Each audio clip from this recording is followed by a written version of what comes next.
এদের সকল প্রোপাগান্ডা, অপপ্রচার কার্যক্রম আমরা এর প্রতিবাদ জানাই, সরকারের দৃষ্টি আকর্ষণ করি। সরকার যেন গোয়েন্দা সংস্থা দিয়ে তাদের আয়ের উৎস আবিষ্কার করে। এরা এত রকমের প্রকল্প কিভাবে তারা তাদের এরিয়ার ভিতরে চালু করলো, এদের অর্থের উৎস কি? আশা করি সরকার দেখবে, গোয়েন্দা বিভাগ দেখবে, সুদূর দেখবে। আমরা নোয়াখালীবাসী অত্যন্ত আনন্দিত স্বাগতিক জেলা হিসেবে যে আমাদের এখানে এই বিশাল প্রোগ্রাম হচ্ছে।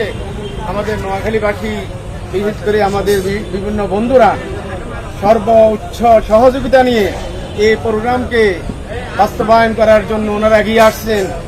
আপনারা চিনেন, আমি বিশেষভাবে উল্লেখ করছি আমাদের সুপার মার্কেটের জনাব সভাপতি সাহেব, একরামুল্লাহ ডিপটি সাহেব এখানে উপস্থিত আছেন। আমাদের সব কাজে যিনি সবচাইতে বেশি ভূমিকা রাখেন, সহযোগিতা করেন, সুখে দুঃখে আমাদের পাশে আছেন টুকিও ফুডের আমাদের জনাব শহীদ ভাই, ওনারা উপস্থিত আছেন। ওনারা দু একটি কথা বলবেন আগামীকালে মাহফিলের কামিয়াবের জন্য। আল্লাহ তাআলা মাহফিলকে বেশি বেশি কামিয়াব করুক।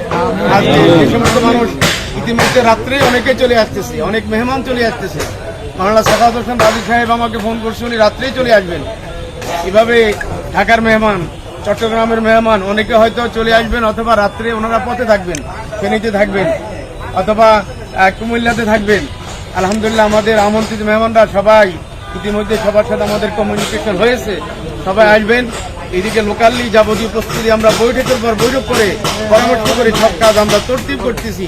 আল্লাহ তাআলা সব দিক থেকে খায়র বরকতের ফয়সালা করুন, আসান ও সহজ করুন। আখির দাওয়ানা আলহামদুলিল্লাহি রাব্বিল আলামিন।